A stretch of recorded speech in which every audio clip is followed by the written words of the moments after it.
সুন্দর বক্তব্য দিয়েছে। মানুষ বলছে কি বলেছে বক্তা, যে কি যে বললো, মানে দারুণ হয়েছে, কি বলেছে এটুকু মাথায় নাই। ভাই এমন জনগণ আছে না নাই?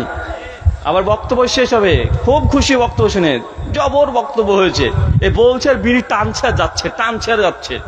মানে প্রতিদিন দেখি, মানে আমরা যখন আলোচনা শেষ করে যাই দেখি যে টানছে আর যাচ্ছে, আর হাতে একটা ওই যে মেয়ের জন্য একটা বেলুন নিয়ে নিয়েছে আর জিলেপি নিয়েছে বউর জন্য, যাচ্ছে। মানে ও এটা ওয়াজ মাহফিল শুনতে এসেছে। ভাই এমন কাস্টমার আমাদের আছে না নাই? আপনার হচ্ছে আমাদের এটা কাস্টমার, মানে এমন কাস্টমার পেয়েছি রে ভাই দুনিয়াতে, মানে পৃথিবীর অন্যান্য কাস্টমার গুলো একটু লজ্জা ঘৃণাবোধ সব আছে, কিন্তু আমাদের কাস্টমার গুলো মানে কি, এরা মানুষ না পায়জামা, মানে বুঝতে পারি না যে আমরা যে যেটা বুঝাতে চাই আপনারা 10% মনে হয় না যে আমাদের কথাগুলো আপনারা বুঝতে পারেন। আর কতজনই বা আছেন যে একটা বক্তা কি বলেছে মোটামুটি সেগুলোকে ধারণ করে আমল করব, এরকম নিয়াতে আমাদের মনে হয় না যে এরকম কাস্টমার আমাদের আছে। 2-4টে থাকতে পারে। বলেন আলোচ্য বিষয় কি? যে আমলে নবীর সঙ্গী হওয়া যায়। আলোচ্য শিরোনাম থেকে আমরা বুঝতে পারছি আজকে এমন কিছু ইবাদত আমলের কথা আমরা আলোচনা করব, যে ইবাদত যে আমলগুলো করলে ইনশাআল্লাহ এটা আপনি বিশ্বাস করেন মৃত্যুর পর যে পরমার্থিক জীবন আল্লাহ সুবহানাহু ওয়া তাআলা ডে অফ জাজমেন্ট, বিচার দিনে যখন উত্থান দিবেন আমাদেরকে, হয় জান্নাত অথবা জাহান্নাম, যে কোনো একটা তো হবেই। তৃতীয় কোনো অপশন আছে নাকি? যদি আপনি বলেন না না না না আমি জাহান্নামে যাব না, তো আপনি চাইলে হবে নাকি? হয় জান্নাত অথবা কি জাহান্নাম, তৃতীয় কোনো অপশন নেই। হয় জান্নাতে যেতে পারেন অথবা জাহান্নামে। ইনশাআল্লাহ আমরা যতজন এখানে আছি আমরা বিশ্বাস করি, এই জন্য আমরা আল্লাহ সুবহানাহু ওয়া তাআলার উদ্দেশ্যে 5 ওয়াক্ত সালাত আদায় করছি। রমজান মাস আমরা পূর্ণ 30টা রমজান মাসে সিয়াম পালন করেছি। আমরা আশাবাদী ইনশাআল্লাহ আমরা জান্নাতে যাব, ইনশাআল্লাহ যাবো তো ইনশাআল্লাহ। কখনো হতাশ হবেন না। আরে অনেকে বলে আরে তুই যা পাপী, জীবনে জান্নাতে যেতে পারবি? মনে হচ্ছে জান্নাত আর বাপের আছে না নাই? মানে লোকটা হয়তো একটু বিড়ি খাই, ওই লোকটাকে এমন ভাবে কথা বলে তো জাহান্নাম, মানে ও মরলে ও জাহান্নামে যাবে। এই জন্য আমি বলেছিলাম যে আমাদের মতো হুজুরদের কাছে যদি আল্লাহ জান্নাতের চাবি দিয়ে দিত আর জাহান্নামের চাবি দিয়ে দিত, তো জনগণ একটাকে জান্নাতে ঢুকাতো না, হুজুর নিজের বউকে ঢুকাতো না, মানে সব জাহান্নামী আর হুজুর নিজে একাই জান্নাতি। ভাই আছে না নাই? মানে পারলে সবাইকে জাহান্নামে ঢুকিয়ে দেয়। আল্লাহ নবী এর জন্য বলছে যে মানুষকে সুসংবাদ দাও, অধিক করে সুসংবাদ দাও। মুমিনকে সুসংবাদ দিতে হবে, মুমিন যেন সুসংবাদ পেয়ে যেন আমল করতে আরো বেশি আগ্রহী হয়। চলেন আজকের আলোচ্য বিষয়, যে আমলে জান্নাতে নবীর সঙ্গী হওয়া যায়। নবীর সঙ্গী হবেন ইনশাআল্লাহ, কেননা আমরা হচ্ছি এমন এক উম্মাত যে নবীকে আমরা না দেখে বিশ্বাস করি। ভাই বলেন তো আপনারা কেউ নবীকে দেখেছেন? কেউ দেখেছেন? আমরা কোনোদিন নবীকে দেখি নাই, আর নবীর একটা ছবিও দেখি নাই, তার ভিডিও ফুটেজও দেখি নাই, কিন্তু সেই নবীকে আমরা নিজেদের জীবনের চাইতে বেশি ভালোবাসি কি বাসি না? নিজের বাপের চাইতে বেশি ভালোবাসি কি বাসি না? মায়ের চাইতে বেশি ভালোবাসি কি বাসি না? আর নবীর বিরুদ্ধে যদি কি একটা কটূক্তি বাজে মন্তব্য করে দেয়, সে যত বড় মহত্তম পুরুষ হোক না কেন, যত ভারতের প্রধানমন্ত্রী হোক না কেন, নবীর বিরুদ্ধে যদি একটা বাজে কথা বলে দেয়, তারপরে মুসলমান তার রক্ত দাও দাও করে এমন টকবক করে ফুটতে শুরু করে দেয় যে কি করবে মুসলমান নিজে বুঝতে পারে না, তার ব্রেন ঠিক মতো কাজ করে না। তাই কি না? তার মানে আমরা মুসলমান নবীকে ভালোবাসি, নিজের জানের চাইতে বেশি ভালোবাসি। আমার যদি বাপকে কেউ যদি গালিগালাজ করে, একদম চাচ্ছাটা যদি গালিগালাজ করে দেয়, আমার রাগ হয়, আপনার রাগ হয়, কিন্তু কন্ট্রোল করে নিতে পারেন। যদি আপনার মায়ের বিরুদ্ধে কেউ গালিগালাজ করে, মিথ্যা অপবাদ দেয়, মুসলমানের রাগ হয়, কিন্তু কন্ট্রোল করে নিতে পারে। কিন্তু নবীর বিরুদ্ধে বাজে কেউ যদি মন্তব্য করে, মুসলমানের মাথায় কাজ করে না, মনে হয় যে কি যে করবো মুসলমান ঠিক করতে পারে না। যেই নবীর জন্য এই কাজগুলো করি, এটা অবাক, সেই নবীকে আমরা 2 চোখ দিয়ে কোনোদিন দেখিনি, কোনোদিন দেখেননি আপনি। তার কণ্ঠস্বর যে কেমন, কোনোদিন তার কণ্ঠস্বর শোনেননি। দেশে কিভাবে কথা বলতো, তার ভয়েস কি আমরা কোনোদিন শুনিনি। যে নবীর ব্যাপারে কথা বলছি, যে নবীর সঙ্গী হতে চাচ্ছেন আপনি, সেই নবী এসেছিলেন আজ থেকে 1500 বছর আগে, 1-2 বছর নয়। যে এখন কোনো মানুষ দুনিয়াতে জীবিত আছে, কোনো নায়ক, তার নায়কের অভিনয়ের কারণে আপনি তার প্রেমে পড়ে গেছেন, বা কোনো গায়ক তার কণ্ঠস্বরের কারণে আপনি প্রেমে পড়ে গেছেন, অথবা কোনো ধনী ব্যক্তি আপনার জীবনে এমন কোনো সহযোগিতা করে দিয়েছে যে তার প্রেমে পড়ে গেছেন, আমি কিন্তু এই ধরনের মানুষের কথা বলছি না। আমি এমন এক মানুষের কথা বলছি যে আজকে জন্মগ্রহণ করেও নি, ১৫০০ বছর আগে সে মক্কার মরুভূমিতে জন্মগ্রহণ করেছে। তাকে দেখা তো দূরের কথা, তার একটা ছবি আজ পর্যন্ত আমাদের কাছে নাই। তার কণ্ঠস্বর কেমন তা আমরা জানি না। যার দূরত্ব আমার বয়সের চাইতে ১৫০০ বছর আগে যে দুনিয়া থেকে চলেও গেছেন, এই নবীকে নিয়ে কথা বলছি। দেখেন, জানের চাইতে ভালোবাসি, ১৫০০ বছর আগে চলে গেছে। এটা অবাক নয়? আমাদের ইমান, এটা আল্লাহ সুবহানাহু ওয়া তাআলা দিয়েছে। ৮০০ কোটি মানুষের মধ্যে আল্লাহ আমাদেরকে পছন্দ করে নিয়েছে। আল্লাহ আপনাকে ভালোবেসেছে বলেই তিনি এই ভালোবাসা আমাদের হৃদয়ের মধ্যে দিয়েছে। নচেত সবাই তো নবীকে পেয়ে যেত, নবীকে সবাই ভালোবাসতো, সবাই তো ভালোবাসতে পারে না। পায় নাকি? কথা বলেন তো। আমি দাড়িটা কেন রেখেছি? আল্লাহ কোরআনে দাঁড়িয়ে রাখতে বলেছে? কোরআনে কোনো আয়াতই নাই দাঁড়িয়ে রাখার কথা। কেন আমি দাঁড়িয়ে রেখেছি? তাই সেই রাসূল আমাদেরকে জানিয়েছেন, নবী বলেছে যে পুরুষ মানুষ মানে তার দাড়িটাকে বড় রাখবে, গোফটাকে ছোট রেখে দিবে। এটা নবীর সুন্নাত। যদিও দাড়ি রাখা নবীর সুন্নাত না, দাড়ি রাখা এটা যদি ফিকের দৃষ্টিকোণ থেকে হয় ওয়াজিব। কি বলেন তো? ওয়াজিব। দাড়িকে বড় করা সুন্নাত। আমাদের যুবকদের মধ্যে একটা ভুল ধারণা কি, যে দাড়ি রাখা সুন্নাত, করলেও হবে না করলেও হবে না। রে ভাই, দাড়ি রাখা ফরজ বা ওয়াজিব। দাড়ি রাখবেন মুসলমান, দাড়ি থাকতে হবে, এটা কি? এটা ওয়াজিব। আর দাড়িকে নিজের গতিতে ছেড়ে দিবেন, বড় করবেন। বড় করা কি? সুন্নাত। বচ্চন কাটিং করা কি? মনে হয় দাড়ি কিন্তু ফরজ ওয়াজিবের মধ্যে পড়ে না।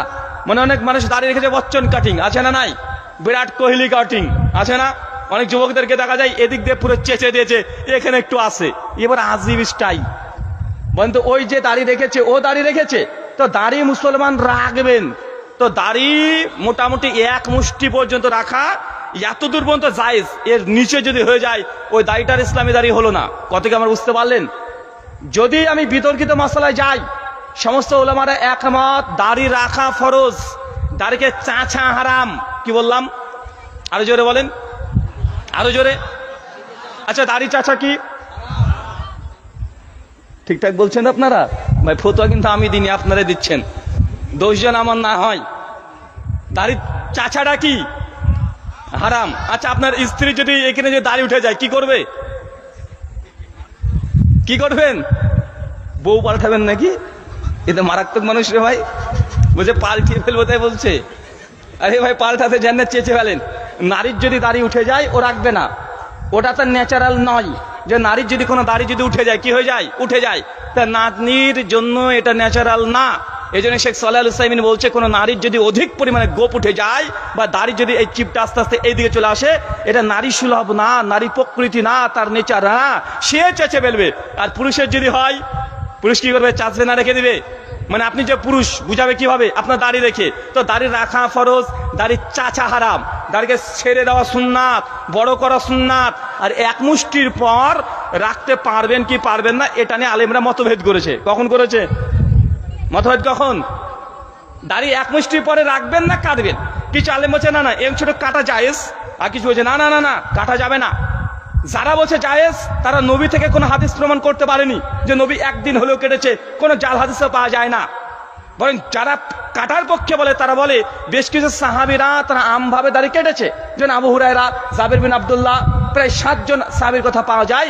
লক্ষ সাহাবীর মধ্যে ৭ জনের কথা পাওয়া যায় যা দাড়ি তারা কেটেছে। এই নিয়ে আলেমদের মধ্যে মতভেদ। ভাই, মতভেদ কি নিয়ে? দাড়ি রাখা নিয়ে না ছোট বড় নিয়ে? কি নিয়ে? দাড়ি এইটুকুর পরে রাখবেন না কাটবেন। তো আমি তো বলি ভাইজান, নাচতে নেমে ঘুঙুর দিয়ে লাভ নাই। লাভ আছে নাকি? আর ছেড়ে দিয়েছেন, দাড়ি রাখতে সমস্যা কোথায়? অনেক যুবক তরুণদেরকে দেখছি এখনো দাড়ি রাখেননি। কি সমস্যা? হ্যাঁ, আপনাদের ভাষা ঠিক মতো বুঝি না। কি যে কি বলে, চিকনা না কি বললো, মানে কি, মানে একটু পিওর বাংলাতে বলেন। আচ্ছা, অনেক যুবকদেরকে দেখছি দাড়ি রাখেননি। কি আবার টেনশন? বিয়ে হবে না, ভালো বউ পাবেন না। মানে আমাদের তরুণ ভাইদের সঙ্গে তো আমরা জানি, তোমার সঙ্গে চলাচল করি, মানে এরা নামাজ পড়ে, ইসলামের প্রতি আবেগ আছে, ভালোবাসা আছে, কিন্তু এরা দাড়ি রাখতে চায় না। ওরা ভাবে যে দাড়ি যদি এখন রেখে দিই তাহলে বউ ভালো পাওয়া যাবে না। আরে ভাই, এর টেনশন তোমাকে করতে হবে না রে ভাই। এই টেনশন তোমার করার প্রয়োজন নেই। মিশকাত হাদিস না 73 নবী বলছে এই আসমান জমিন সৃষ্টির 50,000 বছর আগে আল্লাহ মানুষের তাকদীর লিখে রেখেছে। মানে আপনি দাড়ি থাকলেও যেটাকে পাবেন, দাড়ি না থাকলে ওটাই আপনারই আছে। আরে আপনার 50,000 বছর আগে তৈরি হয়ে গেছে, মানে কার সঙ্গে আপনার বিয়ে হবে, তাই দাড়ি থাকলেও যেটা, দাড়ি না থাকলেও সেটাই। আপনার জিনিস আমরা নিতে যাবো না রে ভাই, আপনারটা আপনারই থাকবে। আপনি টেনশন করছেন কেন? আপনি কি মনে করছেন হুজুরদের বউরা দেখতে ভালো না? আরে আপনি জানেনই তো না, কেন ওটা ঢাকা থাকে। আপনি মনে করছেন দাড়ি থাকলে মনে হয় বউ ভালো ভালো ভালো ভালো পাওয়া যায় না। আরে ভাই আপনি রেখে দেখেন, তাকদীরের প্রতি বিশ্বাস করেন। অনেক চাষাদেরকে দেখছি তাদেরও দাড়ি নাই, ওই যে ওখানে। কি আবার আপনাদের দাড়ি নাই কেন? ছেলেরা নাচে বড় টেনশনে আছে যে কখন কি হয়। তা আপনাদের কি সমস্যা দাড়ি রাখতে? দ্বিতীয় করার ইচ্ছা আছে নাকি? হ্যাঁ, দ্বিতীয় করবেন নাকি? যে না আর একটা লাগে আপনার শেষ বয়সে, মানে এরকম যদি থাকে নিয়াত, তো আপনার যদি দোয়া করে দিয়ে চলে যাবো, শেষ বয়সে আল্লাহ যেন একটা চাষি দিয়ে দেয়। বয়স আপনার তো 80 হয়ে গেছে, দাঁত তো সামনের একখানো নাই, দাড়ি এখনো রাখতে আপনি পারলেন না। আল্লাহ সুবহানাহু ওয়া তাআলা আমাদের প্রত্যেকে তুমি হেদায়েত দান করে, চলে বলি আমিন।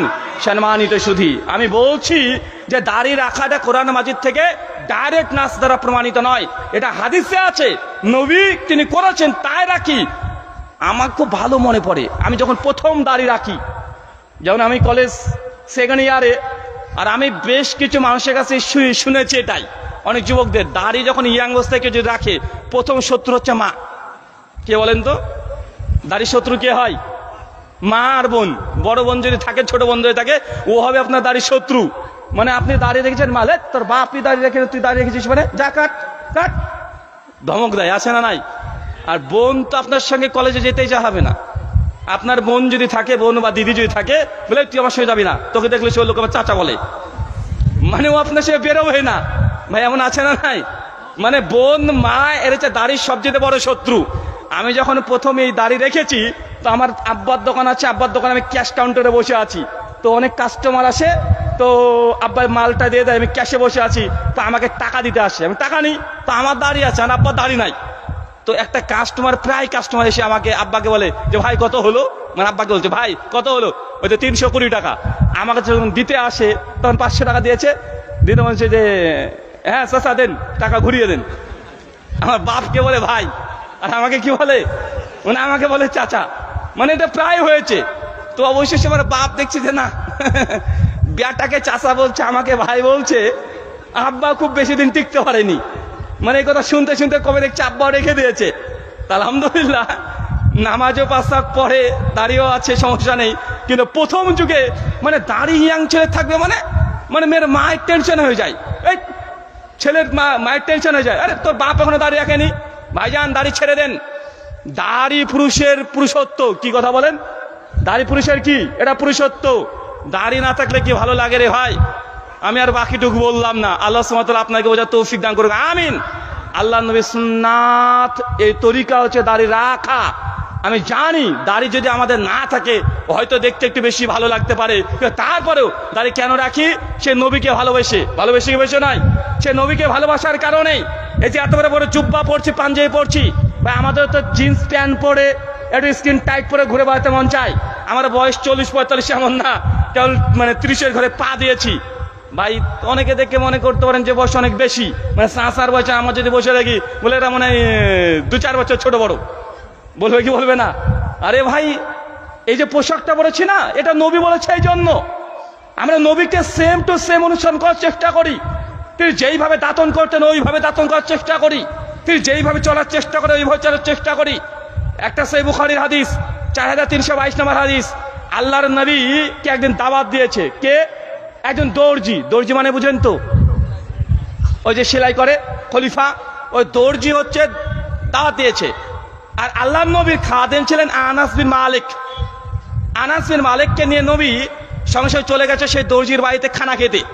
যখন খানা খেতে বসেছে, দস্তারখানার উপরে নবীকে অনেকগুলো খাবার দিয়েছে, অনেক খাবার। আরে নবী এসেছে বাড়িতে, সাহাবীকে কম খাবার তৈরি করবে মনে করছেন?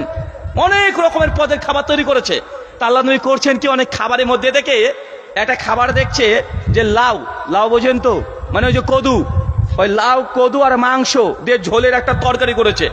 আল্লাহ নবীর সঙ্গে সঙ্গে ওই সব খাবারকে বাদ দিয়ে সরে সরে দিয়ে তিনি এই যে মাংস আছে মাংসকে সরিয়ে তিনি কদুগুলো মানে লাউগুলো তুলছে, বের করছে আর খাচ্ছে, তুলছে আর খাচ্ছে। আনাস বিন মালিক তিনি বলছেন যে লাউ খেতে আমার ভালো লাগতো না, কোনোদিনও পছন্দ না, যখন দেখলাম নবী বারবার ওই লাউটাকে তুলে তুলে খায়, সেই দিন থেকে আমি আনাস বিন মালিকের কাছে দুনিয়ার সব চাইতে বেস্ট খাবার লাউ মানে কদু। একে বলেন তো এটা সাহাবী। আরে রুচি নিজের ব্যক্তিগত ব্যাপার, লাউ খাওয়া সুন্নাত না। লাউ খেলে যে আপনার নেকি হবে এই হাদিসে একটাও জাল প্রমাণিত না।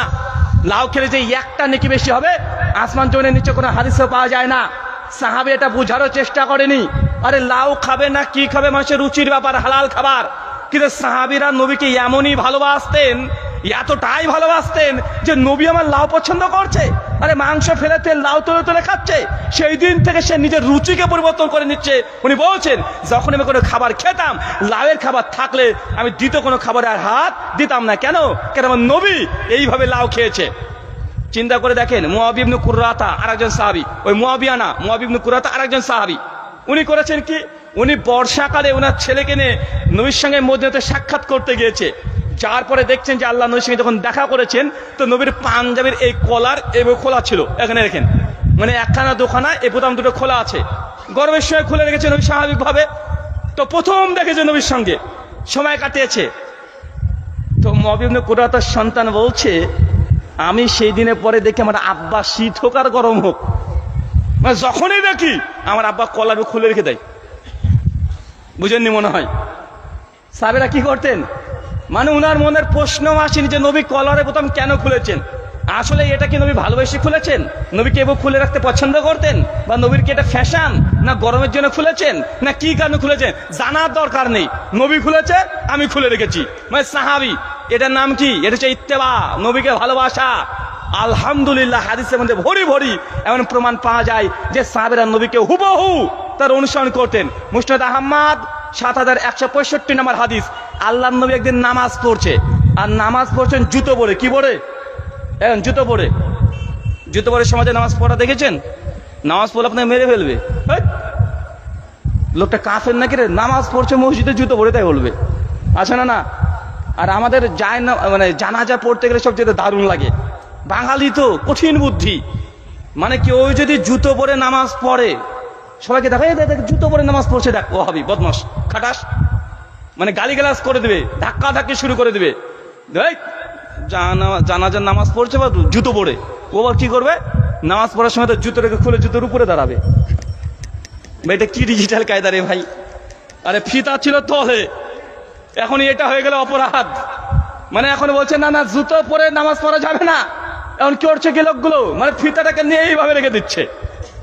ভাই পার্থক্য কি হলো? এনে বাঙালি, আমরা ডিজিটাল, মানে আমাদের যা বুদ্ধি সব বুদ্ধি যদি গোটা বিশ্বকে একদিকে করে দেওয়া হয়, আর বাঙালির বুদ্ধি মানে তারপরে 1 ইঞ্চি ঝুলিয়ে দিবে।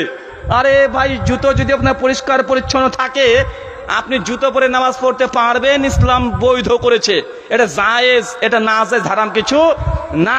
তো আল্লাহর নবী একদিন জুতো পরে নামাজ পড়ছে সাহাবীদেরকে, ও হঠাৎ করে ফেরেশতা জিবরিল নবীকে এসে বলছে ইয়া রাসূলুল্লাহ জুতোতে আপনার নাপাক লেগে আছে, খোলেন খোলেন খোলেন। তা আল্লাহ নবী যখন দেখছে জুতো পরে নামাজ পড়ছে, সাহাবীরা নিজেরা জুতো খুলেনি, মানে জামাতে নামাজ পড়ছে জুতো পরে সাহাবীরা। ফেরেশতা মাঝপথে নামাজের বলছে ইয়া রাসূলুল্লাহ জুতোতে নাপাক আছে, খুলে ফেলেন খুলে ফেলেন। তো নবী নামাজরত অবস্থায় টুক করে খুলে পাশে সরিয়ে দিয়েছে জুতোকে। সাহাবীরা করছে কি, ওরা দেখে দেখে সবাই জুতো খুলে পাশে রেখে দিয়েছে। নবীর নামাজ শেষ করে সালাম ফেরানোর পরে বলছে কি আবার তোমরা হঠাৎ করে জুতো খুলে ফেললে কেন? ইয়া রাসূলুল্লাহ আপনাকে তো আমরা তাই দেখলাম, আপনি নামাজের পরে 1 রাকাতের পরে জুতো খুলে রেখেছেন, তা আমরা খুলে রেখলাম। নবী তখন বলছে ফেরেশতা জিবরিল আমাকে এসে বলছে যে আমার জুতোর তলে নাকি কোনো নাপাক লেগে আছে, আমি তো খবর পেয়ে খুলে রেখেছি, তো তোমাদের কি নাপাক লেগে আছে নাকি? বলছে না নবী আপনাকে দেখেছি তাই করেছি। এটাকে কি বলা হয়? এটা যে ইত্তেবা, এটা হচ্ছে অনুসরণ করা। নবীকে যেই কাজ করতে দেখেছে কোনো কারণ জানা দরকার নেই, এটা সুন্নাত না ফরজ জানা দরকার নেই। আরে মুসলমান জনগণ অনেকে আছে আগে প্রশ্ন করে হুজুর এটা ফরজ না সুন্নাত না ওয়াজিব? আরে ফরজ সুন্নাত ওয়াজিব মানে মুসলমান নবী করেছে মানে এটা ফরজ না ওয়াজিব না সুন্নাত তোমার দেখার দরকার নেই, তোমার সামর্থ্য থাকলে তুমি করবে। করবো তো ইনশাআল্লাহ, করবো তো ইনশাআল্লাহ। আরে আমাদের আহলাসের সমাজের মধ্যে একটা প্রবলেম দেখা যায় কি, ফরজ নামাজ পরে সুন্নাতকে পরিত্যাগ করে দেয়। আছে না নাই? আছে না নাই? আছে। মুনাজাত বেদাত, ঠিক আছে, ভালো কথা। আহলাসের ছেলেদের, যুবকদের, তরুণদের, আমাদের বাবাদের সবার মন খুব ভালো, খুব দ্রুত হককে অ্যাকসেপ্ট করতে পারে। মুনাজাত বেদাত বলে দিয়েছে, আমরা তুলে দিয়েছে, আর মুনাজাত তারা করবে না, মেরে ফেললেও করে না। কিন্তু নামাজ শেষে যে দোয়া জিকির আজকারগুলো আছে, এগুলোকে আস্তে আস্তে তুলে দিচ্ছে মনে হচ্ছে। অনেকেই নামাজ শেষ করে 2-3টে দোয়া জিকির আজকার করে উঠে চলে যায়। আছে না নাই? কথা বলেন, আছে না নাই? আরে ভাই, যেটা সুন্নাত সেগুলো তো কমপক্ষে করবেন। আল্লাহ নবী বলছেন, সুনান তিরমিজি হাদিস নাম্বার 479,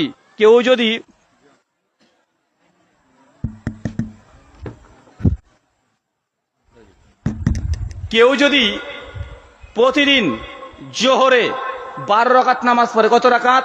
12 রাকাত। জোহরের আগে 4, জোহরের নামাজের পরে 4, আর জোহরের মূল নামাজ 4, টোটাল কয় রাকাত নামাজ? 12 রাকাত। আল্লাহ নবী বলছেন এই ব্যক্তির জন্য জাহান্নাম হারাম। কি হারাম? কি হারাম? জাহান্নাম হারাম। নামাজ কি? জোহরের আগে সুন্নাত 4, পরে সুন্নাত 4, আর মাঝখানে ফরজ নামাজ 4 আছেই। কেউ যদি এই 12 রাকাত নামাজকে হেফাজত করতে পারে জোহরের, তো ওই ব্যক্তির জন্য জাহান্নাম হারাম। অনেক ক্ষেত্রে আমরা দেখি যে সুন্নাতের পরে আমাদের অবজ্ঞা আছে, মানে সুন্নাতের কোনো সমস্যা নেই, না পড়লেও হবে, না পড়লেও হবে বলে আপনি সুন্নাতকে পরিত্যাগ করে দিচ্ছেন। অথচ সুন্নাত নামাজ নবীর ইত্তেবা করার কারণে আল্লাহ এত এত ফজিলত দিয়েছে। আরে ফরজ নামাজ এটা পড়তে হবে, এটা না পড়লে কাফের হয়ে যাবেন। আর সুন্নাত নামাজ কি এর জন্য? সুন্নাত নামাজ আপনার আমলকে মজবুত করার জন্য, আপনার আমল থেকে ওই আমলটাকে সুপারলেটিভ করার জন্য। সুন্নাত নামাজ দিয়ে বা সুন্নাত বা নফল ইবাদত দিয়ে আপনি যেন জান্নাতের আরো মাকাম উঁচু হতে পারে, এই জন্য আপনাকে এইগুলো করতে হয়। আরে আপনি যখন যে কোনো ফরজ ইবাদত করছেন, আরে ওটা না করলে তো আপনি কাফের, ওটা না করলে তো আপনি মোদি, বুঝেননি মনে হয়? ওটা না করলে কি আপনি ইসলামের যে বিধানগুলো আছে, নামাজ, হজ, যাকাত, কালেমা, এটা যদি আপনি না করেন, আপনি কি? আপনি মোদি আর যোগী। কোনো পার্থক্য আছে নাকি? পার্থক্য তো নাই। কিন্তু এগুলো করে আপনি মুসলমান হচ্ছেন, কিন্তু মুসলমান হওয়ার পরে নাম্বারিং 100তে 100 নিতে হবে। 134 পেয়ে পাশ করলে তো হবে না। 134 পেয়ে পাশ করতে চাইলে আপনি নামাজ 5 ওয়াক্ত ফরজ সেটা বললে যথেষ্ট হয়ে গেল, অন্তত পাশ করে যাবেন। কিন্তু আপনি যদি মনে করেন যে না না না না না, নবীর সঙ্গে জান্নাতে থাকতে চাই, সিদ্দিক আবু বকরের সঙ্গে প্রতিবেশী হতে চাই, ওমর ইবনুল খাত্তাবের সঙ্গে থাকতে চাই, ইমাম বুখারী রাহিমাহুল্লাহ যে মর্যাদা সলেহীন ওই সব ব্যক্তিদের সঙ্গে থাকতে চাই।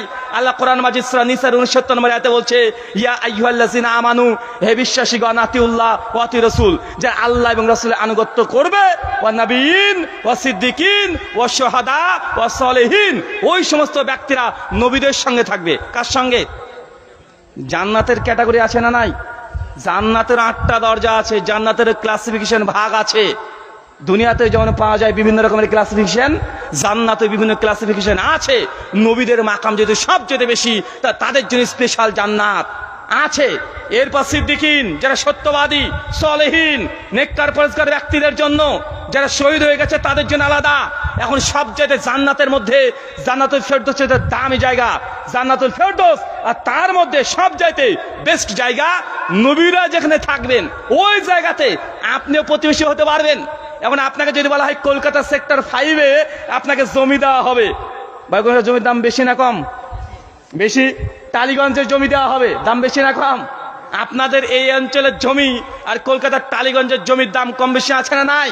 তা জান্নাতে আল্লাহ সুবহানাহু ওয়া তাআলা নবীদের সঙ্গে যে জান্নাতে থাকবেন, তার মানে আপনাকে কি হিসাব বুঝাতে হবে যে সেই জায়গাটা কত দামি হতে পারে, সেই জায়গাটা কত সুন্দর হতে পারে। আর সবচেয়ে বড় কথা যে নবীকে না দেখে বিশ্বাস করেছেন, না দেখে ঈমান এনেছেন, না দেখে জানের চেয়ে বেশি ভালোবেসেছেন, সকাল বিকাল যে সেই নবীর সঙ্গে আপনার সাক্ষাৎ হয়, তাই যে জান্নাতে সালাম দিতে পারেন, তার সঙ্গে যদি আপনি উঠা বসা করতে পারেন, ঘোরাঘুরি করতে পারেন, ভাই বলেন তো কত মজা লাগবে। এখনই যদি বলি যে অমিতাভ বচ্চনের বাড়ির পেছনে, সালমান খানের বাড়ির পেছনে, কিং খান, শাহরুখ খানের বাড়ির পেছনে আপনাকে একটা জমি দেওয়া হবে, আপনি কি করবেন? কি করবেন? মানে সব জমি বিক্রি করে হলো কোন যে গিয়ে কিনবেন? কিনবেন না?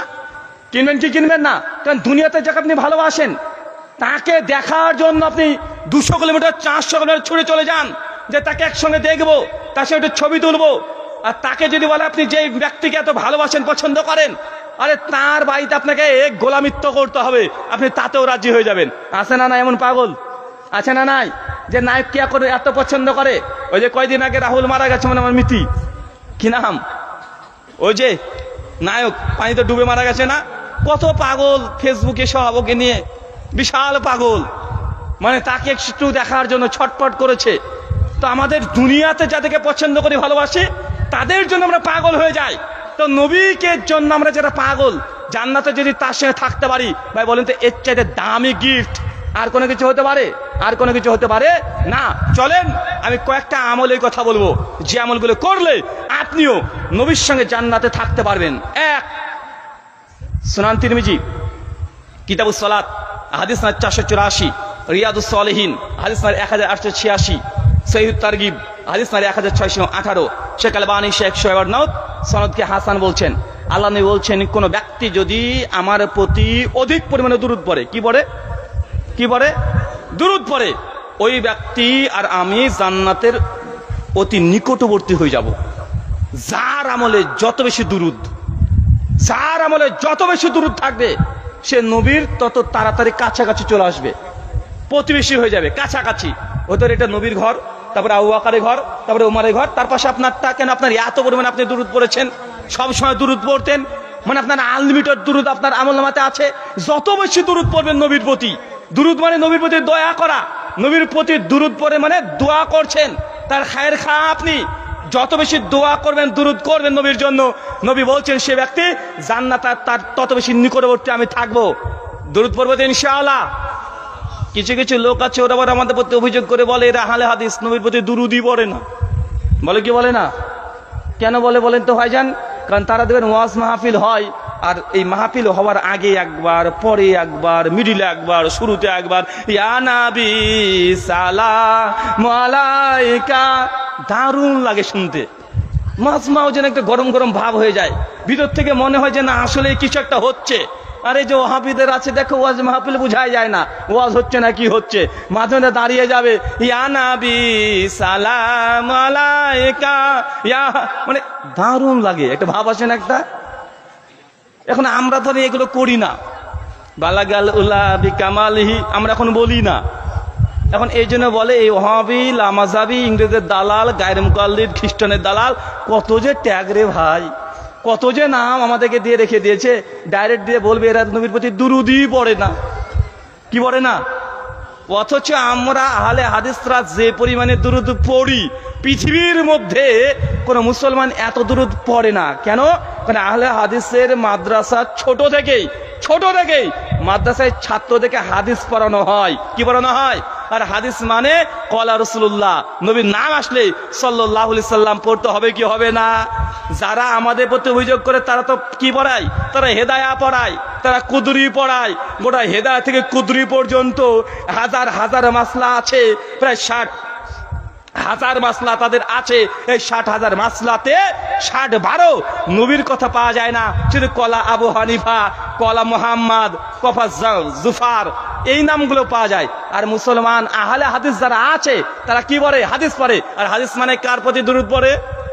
কার প্রতি দুরূদ পড়ে? তা আহলে হাদিসরা সবচেয়ে বেশি দুরূদ পড়ে, সবচেয়ে অধিক পরিমাণে দুরূদ আহলে হাদিসরা পড়ে। কেন? আহলে হাদিস চর্চা করে ছোট থেকে বড় পর্যন্ত, তাই যতবার হাদিস পড়ছে তত নবীর প্রতি দুরূদ পড়ছে। আল হেদায়া 182 নম্বর পৃষ্ঠা, কিতাবুস সালাত অধ্যায়ের তাশাহুদ অধ্যায়। আমাদের হানাফি ভাইদের একটা মাসালা। কি মাসালা? কেউ যদি নামাজ পড়ছে, শেষ বৈঠকে বসেছে, শেষ বৈঠকে কি পড়েন? আত্তিহাতু পড়েন কি পড়েন না? এরপর কি পড়েন? দুরূদ। আমাদের হানাফি ভাইদের রাজি কল হচ্ছে এটা, কেউ দেখছে আত্তিহাতু পর্যন্ত পড়েছে, দুরূদ যদি কেউ না পড়ে তার নামাজ হয়ে যাবে, মানে আত্তিহাতু হলেই যথেষ্ট হয়ে যাবে। দুরূদ পড়া সুন্নাত, তার নিকটে কি সুন্নাত, পড়লে হলো, না যদি পড়ে নামাজ হয়ে যাবে। আর মাসালা দিচ্ছে কেউ দেখাচ্ছে আত্তিহাতু পর্যন্ত মানে কেবল বসেছে, আর কঠিন চাপিয়েছে। কি চাপিয়েছে বুঝতে পারছেন? কি বুঝেননি মনে হয়? ওই যে ফুসফাস, মানে বড়টা না ছোটটা না, 1 নম্বর 2 নম্বর না 4 নম্বরটা, মানে আরে ডাইরেক্ট কাঁধ, বুঝেছেন তো? বাদ মানে কাঁধ ধরে চেপেছে পেটে, একদম বেরোবে ভাব, কষ্ট মষ্ট করে কেউ যদি আত্মীয়াহত পর্যন্ত যেতে পারে, আর হেদায়েত লেখক বলছে এরপর যদি ফুস করে বেরিয়ে যায়, মানে দুরূদ শুরু করেছে আর ফুস করে বেরিয়ে গেছে, তার নামাজ হয়ে যাবে, সমস্যা নাই। মানে দুরূদের জায়গায় কি মেরেছে? পাদ মেরেছে, নামাজ নাকি ঠিক হয়ে গেছে। দুরূদের জায়গায় কি মেরেছে ওরা? মানে পাদ মেরে দিয়েছে, তাদের নামাজ নাকি তা বৈধ। আমাদেরকে বলে গুস্তাখে রাসূল, আমরা নাকি দুরূদ পড়ি না, আর তোমরা দুরূদের জায়গায় কি মেরেছো? পাদ মেরে দিয়ে বলছো নামাজ নাকি তোমাদের হয়ে গেছে। আরে আহলে হাদিসদের ফতোয়া, সেই ইমাম শাওকানি থেকে শুরু করে একদম আজকের দিন ইমাম আলবানী পর্যন্ত সকলে একমত যে নামাজের মধ্যে দুরূদ ইব্রাহিম পড়তে হবে, এটা ওয়াজিব। আহলে হাদিসরা ওয়াজিব মনে করে।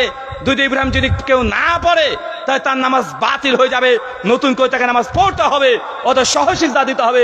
এটা আহলে হাদিসের মাসালা। তাদের মাসালা, নামাজে যদি দুরূদ না পড়ে তার নামাজ হয়ে যাবে, বরং পাদ মেরে দিলেও নামাজ হয়ে যাবে। এখন বলেন তো ভাই, চোরের মার বড় গলা না? হ্যাঁ, আমাদেরকে বলছে আমরা নাকি দুরূদ পড়ি না। আরে আমাদের চাইতে দুরূদ পড়েই বা কে বেশি রে ভাই? কে বেশি পড়ে আমাদের চাইতে দুরূদ? সহিহ মুসলিমের 850 নম্বর হাদিস, নবী বলছেন কেউ যদি আমার প্রতি একবার দুরূদ পড়ে, কয়বার? একবার। নবী বলছেন তারপরে 10টা নেকি আল্লাহ লিখে দিবেন। কয়টা নেকি? কয়টা নেকি দরকার আছে? না, আপনার নেকির কি দরকার? না, টাকার দরকার। কি দরকার? আরে হুজুর নেকি টেকে বাদ দেন, টাকা দেন, তাই না? নেকি নিয়ে কি করবো? নবী বলছেন কেউ যদি আমার প্রতি একবার দুরূদ পড়ে তার আমলনামায় 10টা নেকি লিখে দেওয়া হয়। নবী এখানে ক্ষান্ত না, বলছে আমার সেই উম্মতের 10টা গুনাহকেও আল্লাহ ক্ষমা করে দেয়। কয়টা গুনাহ? কয়টা গুনাহ?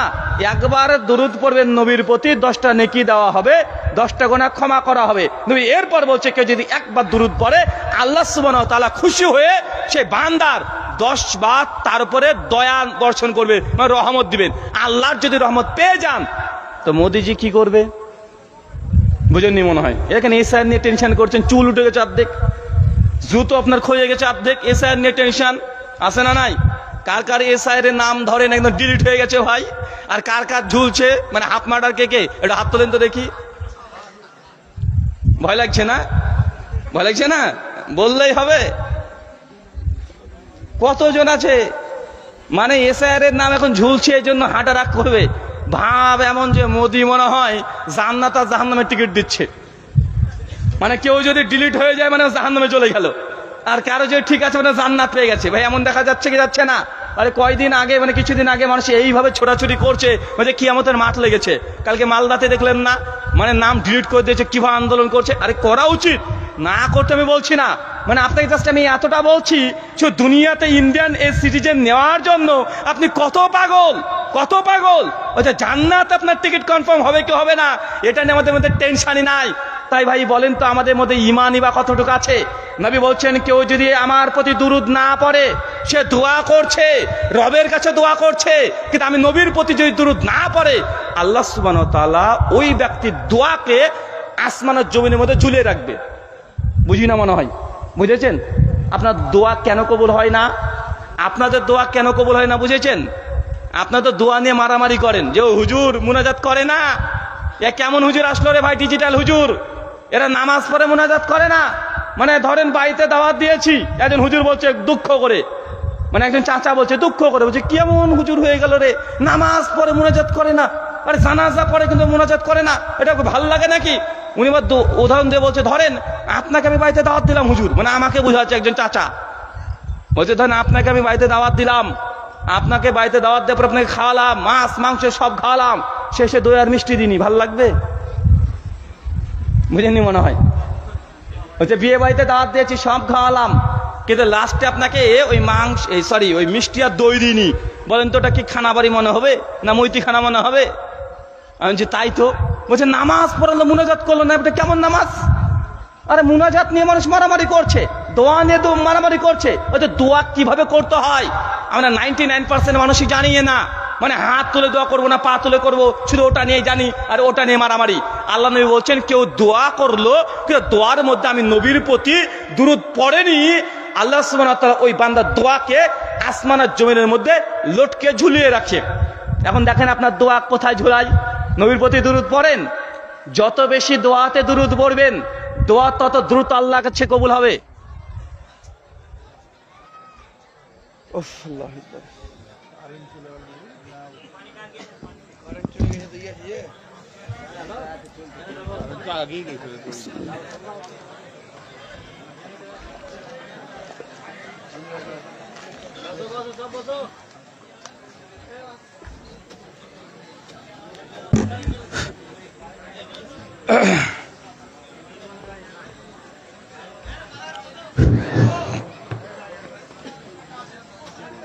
কথা বোঝা যাচ্ছে?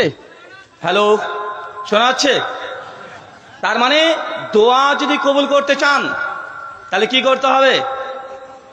কি করতে হবে? বেশি বেশি দরুদ পড়তে হবে। দোয়া করার সিস্টেম আছে। আল্লাহ নবী বলছেন, কোন বান্দা যখন আল্লাহর কাছে কিছু চায়, যখন দোয়া করবে সেই সময় দোয়ার সময়ের শুরুতেই উপর আল্লাহর হামদ বলতে হবে। হামদ মানে বুঝেন? মানে আল্লাহর প্রশংসামূলক কিছু বাক্য। এখন আপনি বলছেন, হুজুর আমি তো আলেম না, আমার আরবি অত মুখস্থ নেই, তো কিভাবে হামদ বলবো? আমার তো হামদ জানা নেই। আপনার জন্য সহজ, সূরা ফাতিহা জানা আছে তো? এখন কি বলে না এটাও জানা নাই, কারণ আর ফাতিহা মুখস্থ করেনি। ফাতিহা মুখস্থ করেনি, কি করেছে? আলহামদু সূরা মুখস্থ করেছে। কি করেছে বলেন তো? মানে ফাতিহা সূরা মুখস্থ নাই চাচার, কি মুখস্থ আছে? আলহামদু সূরাটা। কারণ বাঙালি তো আমরা আগে বলেছি, মানে আমরা সূরা মুখস্থ করি কিন্তু নাম মুখস্থ করি না। যদি বলি যে চাচা সূরা ফিলটা বলেন তো, চুলকাবে, এই সূরা ফিল। আবার যদি আলাম তারা বলেন তো চাচা, গট গট করে মুখস্থ বলে দিবে। আছে না নাই? প্রথমে যখন দোয়া করতে চাচ্ছেন সেই সময় আল্লাহর হামদ, হামদ মানে আল্লাহ প্রশংসামূলক কিছু বাক্য, কিছু যদি জানা না থাকে সূরা ফাতিহার প্রথম 2-3টা আয়াত বলতে হবে। পারবো তো ইনশাআল্লাহ? যেন আলহামদুলিল্লাহি রাব্বিল আলামিন, সমস্ত প্রশংসা আল্লাহ সুবহানাহু ওয়া তাআলা তোমার জন্য, রহমানির রহিম, তুমি অসীম করুণাময় পরম দয়ালু। এই যে প্রথম 2-3টা আয়াত আছে, এই 2-3টা আয়াত বলে দিলেন। এরপরে নবীর প্রতি দুরূদ পড়বেন। কোন দুরূদ পড়বেন? যদি কোন দুরূদ নাও জানেন, নামাজে বসে বসে আত্মীয়তার বৈঠকে যে দুরূদে ইব্রাহিম পড়েন, ওই দুরূদ ইব্রাহিম পড়বেন। পড়বো তো ইনশাআল্লাহ? এই যে দুরূদ ইব্রাহিম পড়ে ফেললেন, এরপর যা মন চায় আল্লাহ হচ্ছে তাই চান, যা মন চায়। সাহেবরা বলছেন যে আমাদের যদি জুতোর ফিতে হারিয়ে যেত, ওটা আমরা আল্লাহর কাছে চাইতাম। আপনি ভাববেন জুতোর ফিতেও চাইতো? জি, সাহাবীদের এটা ইমান। যত জুতোর ফিতে হারিয়ে গেছে, সহসা সাহাবীরা আল্লাহর কাছে দোয়া করছেন, ইয়া আল্লাহ সুবহানাহু ওয়া তাআলা, আমার জুতোর ফিতেটা খুঁজে পাচ্ছেন, আল্লাহ তুমি একটু সুব্যবস্থা করে দাও, কোথায় আছে একটু স্মরণ করে দাও, আমাকে একটু পাওয়ার সুযোগ করে দাও, ব্যবস্থা করে দাও। বলার পরে খুঁজতে যেত। আমরা কি করি? আমরা কি করি? জুতোর ফিতে হারিয়ে গেল কাকে বলতে হবে? আল্লাহ সুবহানাহু ওয়া তাআলাকে। আরে উনি তো আল্লাহ সুবহানাহু ওয়া তাআলা। আরে উনার কাছে আপনার কোনো লজ্জার কোনো ব্যাপার নাই। তিনি তো রব, যা মন চায় তাই চাইবেন, যা মন চায় তাই চাইবেন। এখন ভাবছে তাই হুজুর, ঠিক আছে গার্লফ্রেন্ডকে চেয়ে নেব। একজনকে আমার আছে পছন্দ, আল্লাহকে বলবো, আরে ভাই চাইলে চাও, সমস্যা নাই। তোমার জিনিস যদি আল্লাহ যদি মনে করে কল্যাণকর কিছু আছে, তোমাকে দিয়ে দিতে পারে। পারে কি পারে না? পারে কি পারে না? অবশ্যই পারে। তাই মনে রাখবেন, দোয়া যখন করছেন, দোয়া কবুল হয় কি হয় না এটা বুঝবেন কিভাবে? সুনান আবু দাউদ 1488 নম্বর হাদিস, আল্লাহ সুবহানাহু ওয়া তাআলার নবী বলছেন, কোন বান্দা যদি আল্লাহর কাছে দোয়া করে, আল্লাহ খালি হাতে ফেরত দেয় না। মানুষ দোয়া করলেই আল্লাহ কবুল করে। এখন এই হাদিসটা সবাই জানি। এখন আপনি মনে মনে ভাবছেন যে আমি আল্লাহর কাছে তো চাই, কিন্তু আল্লাহ দেয় না কেন? আরে ভাই দেয়, আপনি বুঝেন না। আদাল মুফরাদ লিল বুখারী হাদিস 676, নবী বলছেন আল্লাহ দোয়া কবুল করে 3টে পদ্ধতিতে। কয়টা পদ্ধতি? আরো জোরে, কয়টা পদ্ধতি? 3টা। এক, বান্দা যা চাইবে আল্লাহ ডাইরেক্ট তাই দিয়ে দিবে। গাড়ি চেয়েছেন, গাড়ি দিয়ে দিয়েছে। নারী চেয়েছেন, ডাইরেক্ট নারী দিয়ে দিয়েছে। আছে না নাই এমন? হ্যাঁ, আল্লাহ একটা 4 চাকা লাগবে, আল্লাহ একটা বাইক লাগবে, আল্লাহ একটা স্কুটি লাগবে, আল্লাহ ওইটা কই মেয়েটাকে লাগবে, ওকে ছাড়া বাঁচবো না, ও আমার জান। মানে এমন আছে না নাই? চেয়েছিলেন, আল্লাহ দিয়ে দিয়েছে। এমন আছে না নাই? দিয়ে দিয়েছে, ডাইরেক্ট দিয়ে দেয় আল্লাহ। যা চাইবে বান্দা দুনিয়াতে দিয়ে দিবে। হতে পারে 1 মাসের মধ্যে, হতে পারে 1 বছর, হতে পারে 4 বছর লাগতে পারে, কিন্তু দিয়ে দিবে। 2, আল্লাহ দুনিয়াতে দেখাচ্ছে দিলই না। চেয়েছিলেন গাড়ি, আল্লাহ দেয়নি। চেয়েছিল নারী, তাও দেয়নি। আল্লাহ কি করেন? ওই না দেওয়ার মাধ্যমে, না পাওয়ার মাধ্যমে আল্লাহ কল্যাণ দেখে দেয়। কিরকম? গাড়ি চেয়েছিলেন, বাইক, আল্লাহ জানে বেটার তোকে যে বাইক দিই, তুই উল্টে ফারাক্কা ব্রিজের তলে বসে থাকবি। এই বাঁয়ে ডানে ডানে ডানে বাঁয়ে চালিয়ে তুই গর্তে যে তোর পা আর গলা থাকবে না, তার বাপ ঝাঁটাতে কুড়িয়ে নিয়ে আসবে। এই জন্য আল্লাহ দেয়নি। কত কি বুঝতে পারলেন? 10 বছর লেট করে দিয়েছে আল্লাহ, কারণ জানে এখন থেকে বাইক দিয়ে দিলেই তুই উল্টো পাল্টা করে গাড়ির পেছনে নারী বসাবি, পায়তারা মারতে গিয়ে তুই উল্টে পড়ে থাকবি। এই জন্য আল্লাহ দেয় না। আল্লাহ কি করে, এটা স্থগিত রেখে দেয়, মানে না দেওয়ার মাধ্যমে আপনার কল্যাণ রেখে দেয়। আরে অনেক যুবক তরুণকে দেখেছি, আরে প্রশ্ন আসে যে রাহুল ভাই, আমি একটা মেয়েকে খুব ভালোবাসতাম, প্রচন্ড ভালোবাসতাম, মেয়েটা আমার ক্লাসমেট। আমি বলি যে ক্লাসমেটের সঙ্গে প্রেম করে হচ্ছে পাগল। কি বলেন তো, ক্লাসমেটের সঙ্গে প্রেম করা মানে কি? যারা ক্লাসমেট প্রেম করা জায়েজ না, হারাম, টাটকা হারাম, মানে কাঁচা হারাম, বুঝেন তো? আবার মানে এই হারামের মধ্যে মানে মানে কোনো ভেজাল নাই, মানে কোনো ভেজাল নাই, ভাইরাসও নাই, মানে এটা হারাম। তো তারপরে যারা ভুল করে মানে এরা মানুষ না পাইছে, আমি তাই ভাবি। আরে মেয়েরা 14তে বড় হয়ে যায়, আর ছেলেদের 22 বছর না হলে বুদ্ধি হয় না। একটা 15 বছরের মেয়ে আর 15 বছরের ছেলেকে পাশাপাশি দাঁড় করে দেবেন, বলবে বেটার খালা, হয় কি হয় না? কথা বলেন। 17-18 বছরের মেয়ের একটা ম্যাচুরিটি ভাব চলে আসে না? যখন একটা মেয়ে 11-12 ক্লাসে পড়ছে, ওই মেয়েটা দেখবেন তার মানে ফিগার, তার সৌন্দর্য, তার হাইট, তার চেহারার মধ্যে যে ভাঁজ, আর ওই উচ্চ পড়ছে ছেলেটার মধ্যে দেখবেন ওকে দেখে মনে হবে এখন দুধের দাঁতই ভাঙেনি। বেসা না নাই? আমাদের ক্লাসমেটের সঙ্গে প্রেম করলে কি হবে? কিছুই হবে না, জিন্দিগিতে তুই পাবি না রে ভাই। ওই যখন মেয়েটা 12 ক্লাসে পড়ছে, ওকে বিয়ের প্রস্তাব দিবে কে? ওই প্রাইমারি টিচার। তুমি কি করবে? তুমি তো না খেয়ে বসে আছো, বাপে দিলে 5 টাকা তবে তুমি খেতে পারো। এখন তোমার সঙ্গে মেয়েটার বিয়ে হবে, তোর সঙ্গে প্রেম করে তোমার লাভ কি? কিন্তু বেচারা এখন করে ফেলেছে, এখন দেখছে যে না না না মেয়েটার বিয়ে তো যে ঠিক হবে। ও এখন দেবদাস। এখন কি করে? এখন মসজিদে এসেছে নামাজ পড়তে, নামাজ পড়েছে, 5 ওয়াক্ত নামাজ পড়ে, আর আল্লাহ হচ্ছে দোয়া করে, আল্লাহ ওকে ছাড়া বাঁচবো না, আল্লাহ ওকে লাগবেই লাগবে। 5 ওয়াক্তের জায়গায় 6 ওয়াক্ত শুরু করে দিয়েছে, মানে তাহাজ্জুদ মিস নাই, মানে দাড়ি 1.5 ইঞ্চি রেখে দিয়েছে, আর কাটবে না, কারণ দেখছে মেয়েটার বিয়ে হয়ে যেতে পারে। আর ও তোর জন্য পাগল, মনে করছে মেয়েটা না থাকা মানে আমি নাই, মানে দুনিয়াতে কেউ নাই, মানে এমন পাগল হয়ে গেছে। আল্লাহ কাছে প্রতিদিন দোয়া করে, দোয়া করে কিছুদিন পরে দেখছে যে মেয়েটার বিয়ে হচ্ছে ওর বাড়ির সামনে দিয়ে, হ্যাঁ গলা ধরে চলে যাচ্ছে, আর পিছন দিকে গান বাজছে, মমতাজ বেগনে ফাইটা যায়। হ্যাঁ, এখন ও ভাবছে আমি এতদিন ধরে আল্লাহ কাছে চালামাল্লা দিল না, ও তো নামাজ রোজা সব ছেড়ে দিয়েছে। ভাই এমন আছে না? কথা বলেন। আল্লাহ কাছে কত চাইলাম, আল্লাহ দেয় না। রাগান্বিত অবস্থায় হয়ে আল্লাহর প্রতি অভিযোগ করে দিয়ে যে আল্লাহ তোমার দিলে আমার কি হতো, আর সবাইকে দিলে ওকে না দিয়ে আমাকে দিতে পারতা, মানে অভিমান আল্লাহর সঙ্গে। নামাজ ছেড়ে দিয়ে দায়িত্বে চেয়েছে, আবার ঘুরে বেড়াচ্ছে। দেখা যায় কি যায় না? আরে ভাই তুমি জানো না, তোমাকে ওই নারীকে যে আল্লাহ সুবহানাহু ওয়া তাআলা দেয়নি, এ না দেওয়ার মধ্যে তোমার কল্যাণ আছে। কারণ তুমি ভবিষ্যৎ জানো না, হতে পারে নারী যদি তোমার জীবনে আসতো, বউ হিসেবে আসতো, 2 মাস 4 মাস 2 বছর পরে তার বাপের সঙ্গে মার সঙ্গে তোমার সম্পর্ককে নষ্ট করে দিত, অর্থাৎ তোমার এমনি অটো ডিভোর্স হয়ে যেত, বা তোমার সঙ্গে বাদ দিয়ে জান্নাত করে আরেকজনের সঙ্গে কথা বলতো।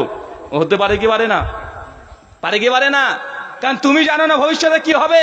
তুমি দোয়া করেছো আল্লাহর কাছে, দোয়া যদি সত্যই যদি তুমি করে থাকো, ইখলাস যদি পূর্ণ থাকে, তো ওই দোয়াকে আল্লাহ তোমাকে কবুল যে করছে না, এই কবুল না করার মাধ্যমে তোর কল্যাণ আছে। কারণ ভবিষ্যৎ তুমি জানো না, আল্লাহ জানে। আল্লাহ তোমাকে নারী দেয়নি মানে নিঃসন্দেহে তোমার কল্যাণ আছে। ওই নারী তোমার জীবনে আসলে তোর ক্ষতি হতো। কি হতো? ক্ষতি হতো, কোনো ধরনের ক্ষতি তোমার হয়ে যেত। এই জন্য তোমাকে নারীকে দেয়নি। মনে রাখবেন, রাত যত গভীর হবে তত দ্রুত দিনের শুভ্রতা ফিরে আসে।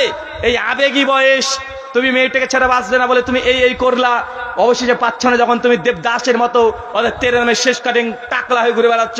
এটা জীবন না, এটা জীবন নাকি? আরে ভাই এটা জীবন না। আরে যেটা হারিয়ে গেছে চলে গেছে, যাক। মনে করে এই যে রাত হয়েছে, কষ্ট পেয়েছো, সুখের দিন আসছে ইনশাআল্লাহ। কষ্ট না পেলে সুখের স্বাদ বুঝবে না ইনশাআল্লাহ। তোমার জন্য আল্লাহ, যদি তুমি পবিত্র হও, যদি তুমি পবিত্র নিজেকে রাখতে পারো, আল্লাহ সুবহানাহু ওয়া তাআলা তোমাকে চাই, তোমার গার্লফ্রেন্ডের চাইতো পবিত্র নারী তো জীবনে দিতে পারে। পারে কি পারে না? শুধু সবর করো, ধৈর্য ধারণ করো। দোয়া কলায় 3 রকম পদ্ধতিতে। 1, যা চেয়েছো ডাইরেক্ট আল্লাহ তাই দিয়ে দিয়েছে। 2, আল্লাহ চেয়েছো তুমি, আল্লাহ দেয়নি, এই না দেওয়াতে কল্যাণ আছে। গাড়ি চেয়েছো দেয়নি, নারী চেয়েছো দেয়নি, বা অন্য কিছু চেয়েছো, বিজনেস করতে চেয়েছিলে যে আল্লাহ আমি এই বিজনেসটা করব, কিন্তু আল্লাহ দোয়াটা কবুল করেনি, মানে না কবুল হওয়াতে কি আছে? কল্যাণ আছে। কি আছে? কল্যাণ আছে। আর 3, তোমার দুনিয়াতেও কবুল করেনি, আর এই দ্বিতীয় ক্যাটাগরি করেনি। আল্লাহ কি করেন? দোয়া করেছো, কবুল করেনি আল্লাহ, কিন্তু সবর করেছো, ধৈর্য ধারণ করেছো। যদি বান্দা ধৈর্য ধারণ করতে পারে, তাহলে আল্লাহ ওই দোয়াটাকে কিয়ামতের মাঠে নেকিতে বদলে দিবে। কি করবে?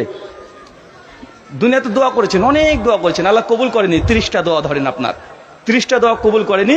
আর আপনি অভিমানও আল্লাহর পরে করেনি, রাগও করেনি। দেয়নি তো কি হয়েছে? দেয়নি, আপনি মনে করছেন নিশ্চয় কল্যাণ আছে তার জন্য আল্লাহ দেয়নি, আমি জানি না। কিন্তু আপনি অকল্যাণকর কিছু কথা বলেননি। তখন এই 30টা দোয়া যে করেছিলেন দীর্ঘদিন ধরে, কিন্তু আল্লাহ দেয়নি, কিয়ামতের মাঠে এই দোয়াগুলোকে সব নেকি হিসেবে দেখাবে। কি হবে? কি হবে? নেকি, মানে সবর করেছেন এই জন্য নেকি হয়ে গেছে। তো বান্দা দুনিয়াতে দোয়া করে যদি ডাইরেক্ট তুই পেয়ে যাও, এটা বেশি ভালো না না পাওয়াটা বেশি ভালো? পাওয়াটা বেশি ভালো না না পাওয়াটা ভালো? আর না পেলে কিয়ামতের মাঠে পাবে। আর যদি পেয়ে যাও তো দুনিয়াতে তুমি ভোগ করে নিলে, তো দুনিয়া ভোগ করা বেশি ভালো না আখিরাতে ভোগ করা বেশি ভালো? কোনটা বেশি ভালো? আরে আখিরাতে ভোগ করা বেশি ভালো। তাই দোয়া করেছো, আল্লাহ দেয়নি মানে এখানে হতাশ হওয়ার কিছু না। ওই নারীকে চেয়েছিল, দেয়নি মানে তুমি হতাশ হবে তা না। মনে রাখবে যে রাতের পরে দিন আসে, অবশ্যই তোমার জন্য কল্যাণকর কোনো ব্যবস্থা আল্লাহ করেছে। তুমি ভবিষ্যৎ জানো না, আল্লাহ জানে। তারপরে যদি না পাও, মেয়েটার বিয়ে হয়ে গেছে, তুই বলো আলহামদুলিল্লাহ, আল্লাহ এই নারীর মধ্যে যদি কোনো কল্যাণকর কোনো কিছু না থেকে থাকে, তুই দাওনি, আমি তোমার তারপর প্রশংসা করছি। পারবো তো ইনশাআল্লাহ? যুবকরা আমাদের মেয়েতেই শেষ। কিসে শেষ? এই মেয়েতেই শেষ। যেই সময়তে ইনকাম করবে, পড়াশোনা করবে, ওই সময়তে ইনকাম পড়াশোনা বাদ দিয়ে ওই নারীর পিছনে ছুটছে, মানে পাগল হয়ে গেছে, মানে পাগল ওই সময়তে। আর এখন নারীর পরে হচ্ছে পাবজি, আছে না নাই? মোবাইলে গেম, উল্টো করে মোবাইলকে ধরে ডানে বামে চিৎকার মারছে, ওই জঙ্গলে রাস্তায় গর্তে সব দাঁড়িয়ে দাঁড়িয়ে মোবাইলে গেমস খেলছে, আছে না নাই? মানে ওরা যে গেম খেলে মনে পাকা মাতাল, অথচ মদ খায়নি, মানে দুনিয়ার সবকিছু ভুলে যায়, আছে না নাই? মানে সবকিছু ভুলে গেছে, আসলে মদ খায়নি কিন্তু দেখে মনে হয় মাতাল। ভাই এমন জনগণ আছে না নাই? তো এই গেমস আর নারী দুটোকে শেষ করে দিয়েছে আমাদের যুবক তরুণদেরকে। আল্লাহ সুবহানাহু ওয়া তাআলা তাকে ফিরে আসার তৌফিক দান করে, আমিন। সম্মানিত সুধী, যে আমলে নবীর সঙ্গী হওয়া যায়, প্রথম আমল অধিক পরিমাণে নবীর প্রতি দুরূদ পড়ব। মায়েরা প্রশ্ন, হুজুর আমরা মেয়েরা মাসে 3 দিন 4 দিন 5 দিন 7 দিন ঋতুস্রাব অবস্থায় থাকি, মেন্স অবস্থায় থাকি, পিরিয়ড অবস্থায় থাকি, হায়েস অবস্থায় থাকি, এক কথায় নাপাক অবস্থায় থাকি, এই সময় কি দুরূদ ইব্রাহিম পড়তে পারবো? এই সময় কি আমি দোয়া, জিকির, আজকার, তাসবিহ, তাহলিল এগুলো করতে পারবো? উত্তর, সেই সময় যদি মাথায় মুখস্থ থাকে, আপনি দোয়া, জিকির, আজকার, তাসবিহ, তাহলিল, কোরআন মাজিদে কোনো আয়াত সবগুলো জিহ্বা নড়ে নড়ে পড়তে পারবেন, সমস্যা নাই। বিন বাস রাহিমাহুল্লাহ বলছেন, তবে উচ্চ স্বরে পড়ার দরকার নেই, শব্দ জোরে জোরে করে পড়ার দরকার নেই, অনুচ্চ স্বরে জিহ্বা নড়ে নড়ে পড়বেন। কথা কি ক্লিয়ার না ভেজাল আছে?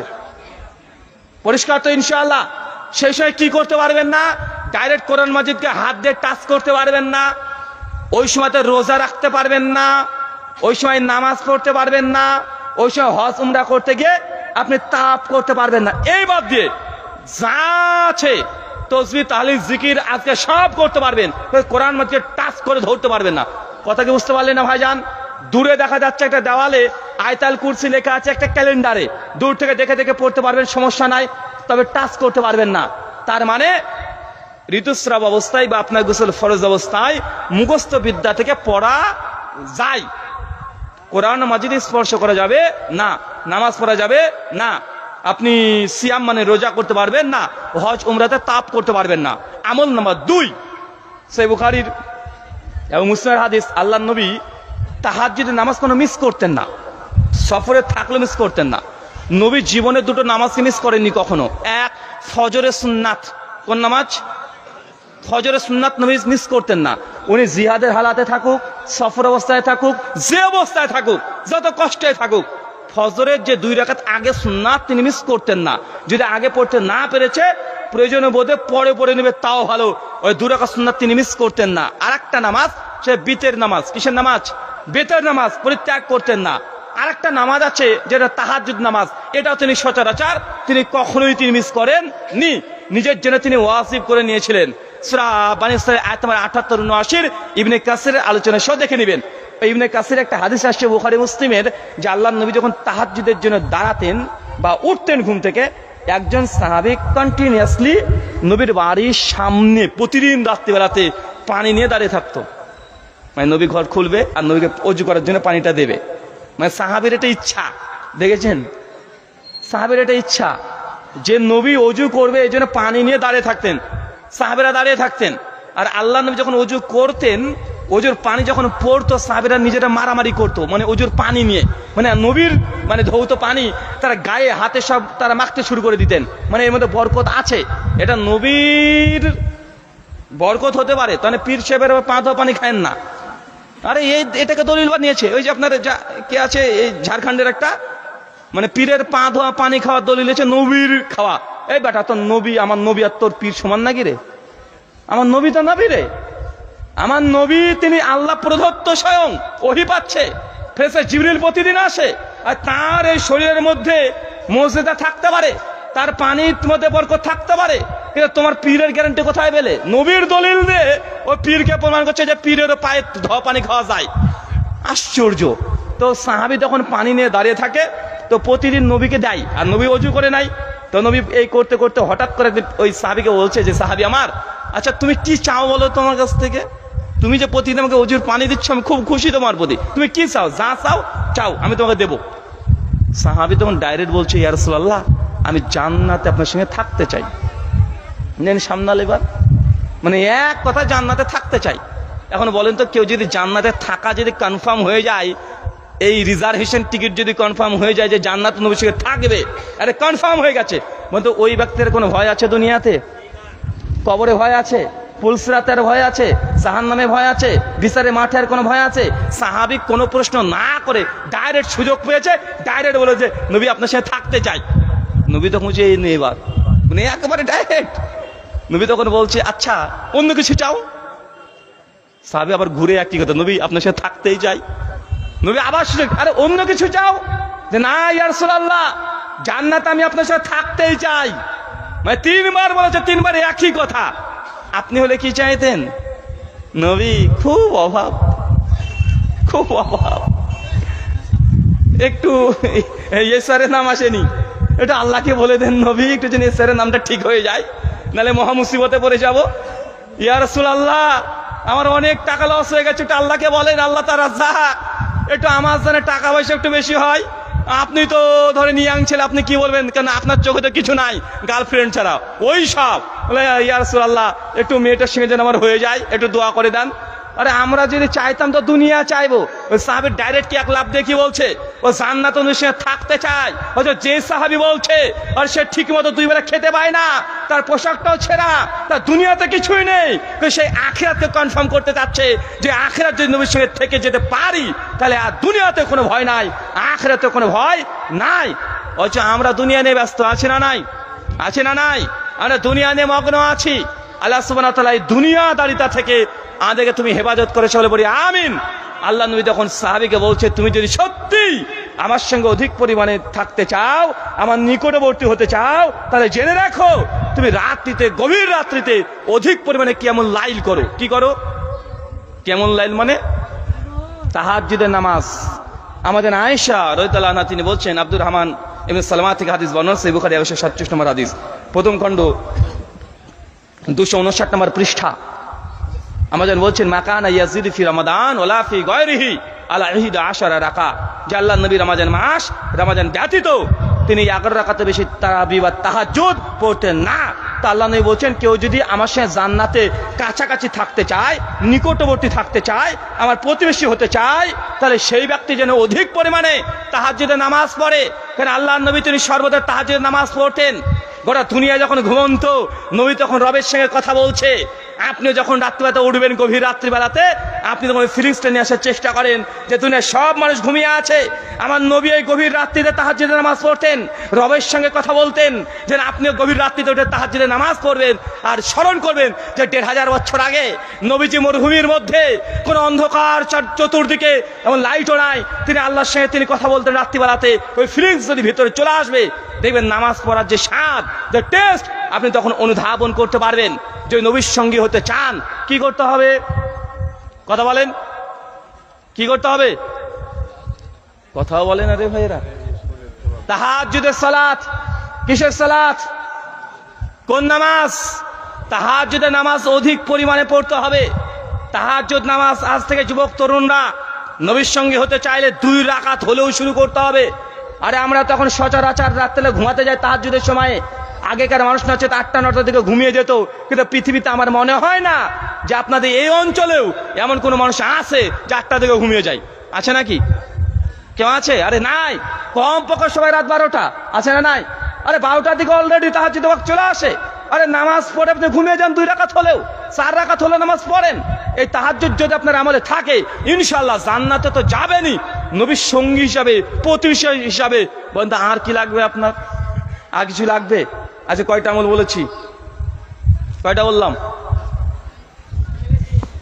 হ্যাঁ, আমার তো কাস্টমারই এগুলো রে ভাই। যদি কেউ বলতে পারেন 500 টাকা দেব, 500 টাকাটা কম না ভাই, মনে করো, তাও বলে গেলে হবে? তুমি নিজেকে দিয়ে সবাইকে বিচার করে ফেললে কেন? কয়টা বলেছি বলেন তো? অলরেডি বলে দিয়েছি আলোচনার মধ্যেই। যদি বলেন 500 টাকা দেব, দেখি কে পারে। 5টা? তুমি বলছো বিয়ে হয়েছে? হ্যাঁ, তার জন্য একটু বেশি বলছো, বাচ্চা হয়েছে 2টো। আচ্ছা, আর 3টে? কে বললেন 3টে? হাত তোলেন তো, কে কে 3টে বলেছেন? 2-3 জন বললেন 3টে। 1 আর 2 আর 3, এই 3টের নাম বলতে পারবে? সত্যি? এই বাবা, টাকা তোমার শেষ। 3 জন তো ইয়াং। ওঠো ওঠো। কি 500 টাকা কি কমিয়ে দেবো নাকি? 1, দাড়ি রাখতে হবে। 2, বেশি বেশি দুরূদ পড়তে হবে। 3, তাহাজ্জুদের নামাজ পড়তে হবে। মাশাআল্লাহ। ধরো ধরো ধরো, তুমি পারবে? ওঠো, বলো ঠিক বলেছে না ভুল বলেছে? 3টে ঠিক। চ্যালেঞ্জ ঠিক তো? আপনি না? ওঠেন তো। তোমাদের বিয়ে হয়েছে নাকি গো? বিয়ে হয়নি? এই ক্যামেরাম্যান ভালো করে লিখো, বলে পাত্রী চাই, ঠিকানা দিয়ে দিবা। আপনি বলেন ঠিক বলেছে? 3টে ঠিক, কোনো চ্যালেঞ্জ নাই, সেম টু সেম। আলহামদুলিল্লাহ, 3 জনই ভুল বলেছে, আর আমার 500টা বেঁচে গেছে। আমার তো গলার বুদ্ধি গিয়েছে রে ভাই, মানে একদম 90% ঠিক বলে দিয়েছে, 10%-এ উল্টা পাল্টা বলে দিয়েছে। আলহামদুলিল্লাহ, আমার টাকাও বেঁচে গেছে। আর স্যার একজনকে চান্স দেব, আমি বলে দিয়েছি ভুল বলেছে, কিন্তু আর একজনকে চান্স দেব। বলেন কেউ আছেন আর? টাকা কিন্তু মোটে কম না, 500 টাকা। 1 ঘন্টা বক্তব্য শুনে যদি 500 টাকা ইনকাম করতে পারেন, বউকে গিয়ে একটু ভাব নিয়ে বলতে পারবেন, দেখো তুমি আমাকে পাগল বল, কিছু জানি না, দেখো 500 টাকা পেয়েছি। কেউ আছেন আর? আরে হবে ইনশাআল্লাহ। আমি বলে দিলাম না, এই 3 জন যা বলেছে না, মানে গলা পর্যন্ত উঠে পড়েছে। আর একটু হলেই হয়ে যেত, 500 টাকা শেষ হয়েছিল আমার, কিন্তু আমি টাকাটা দিতে চাই, এই জন্য অফারটা আবার দিচ্ছি। কে আছেন? না টাকা না বের করলে আপনাদের ভাব উঠবে না। টাকা বের করবো, দেখি। 1 2 3 4 5। এই শেখ রাখেন তো, দেখান ভালো করে। এই অধিকাংশ আনম্যারিড, সব গরিব মিসকিনেরা। 500 টাকা মানে বিশাল ব্যাপার। কি হবে না? কি রে ভাই, কি আমি বলে দেবো? 12 রাকাত? কে বললা গো? আপনি বলেছেন? মাশাআল্লাহ, কষ্ট করে উঠতে হবে না, ক্যামেরা অত তো যাবেও না, বসেন। আলহামদুলিল্লাহ, মানে আমার টাকা এখনো চাচার হাতেই আছে, এখনো বের করতে পারেননি আপনারা। তাহলে আমি বলে দিই, বলো ইনশাআল্লাহ। তো সবাই 500 টাকা করে আমাকে দেন। হ্যাঁ দেবেন? আমাকে দিতে মানে এই কমিটিকে দিয়ে যাবেন ইনশাআল্লাহ। মসজিদ উন্নতি করবে না ইনশাআল্লাহ। যারা আপনারা এসেছেন দেবেন তো ইনশাআল্লাহ আল্লাহর ঘর মসজিদে। চলেন, 3টে আমল বলেছি। 1, দাড়ি রাখা বলিনি ভাই, ওটা জাস্ট উদাহরণ দিতে গিয়ে বুঝিয়েছি। এক কথায় নবীর ইত্তেবা করা, অনুসরণ করা, নবীর আনুগত্য করা। যে নবীর আনুগত্য অনুসরণ করে সে নবীন, সিদ্দিকিন, শুহাদা, সালেহিন, জান্নাতে এদের সঙ্গী হবে। সূরা নিসার 69 নম্বর আয়াত। আমি দাড়ি রাখা অথবা এই যে নামাজের মধ্যে জুতো পরিধান করেছিল সাহাবীরা, বা একজন সাহাবী লাউ কদু খেতে শুরু করেছিল, নবীকে দেখে এটা নবীর আনুগত্য, ভালোবাসা, একগ্রতা, এটা বোঝানোর জন্য এই হাদিসগুলোকে সমর্থনকারী হিসাবে দলিলটাকে স্ট্রং বানিয়েছি। কথা বুঝতে পারলেন? মানে পয়েন্ট এটা নয় যে দাড়ি রাখলে নবীর সঙ্গী হবেন, পয়েন্ট হচ্ছে এইটা যে নবীর ইত্তেবা করা, নবী যা বলেছে কোনো দেখা দরকার নেই, নবী বলেছে মানে আমি করবো, এই যে ইত্তেবা, অনুসরণ, এই পয়েন্ট 1 নাম্বার। কথা বুঝতে পারলেন ইনশাআল্লাহ? আমল নাম্বার 2, অধিক পরিমাণে দুরুদ ইব্রাহিম। এটা ঠিক আছে, দুরুদ ইব্রাহিম বলতে দুরুদ পড়া। আপনি ইব্রাহিম বুঝেন, তার জন্য ইব্রাহিমটা আপনাকে বললাম, আর অনেকগুলো দুরুদ আছে, যে কোনো দুরুদ পড়তে পারেন। 3 বলেন কোনটা বললাম? 3 নাম্বার কোনটা? তাহাজ্জুদের সালাত আদায় করা, অধিক পরিমাণে তাহাজ্জুদে কিয়ামুল লাইলে দাঁড়িয়ে থাকা, রবের সঙ্গে কন্টাক্ট করা। কারণ তাহাজ্জুদের সালাত এমন এক সালাত যেই সময়তে আল্লাহ সুবহানাহু ওয়া তাআলা আসমানে নেমে আসেন, তৃতীয় আসমানে, প্রথম আসমানে নেমে আসেন, আর আল্লাহ চিৎকার মেরে ডেকে ডেকে বলতে থাকে, বান্দা কে আছো? যারা দিনের বেলায় গুনাহ করেছো, আমি আল্লাহ তাকে ক্ষমা করার জন্য উপস্থিত হয়েছি, তোমরা ক্ষমা চাও, আমি আল্লাহ ক্ষমা করব। বলেন তো কে আসে? কে আসে?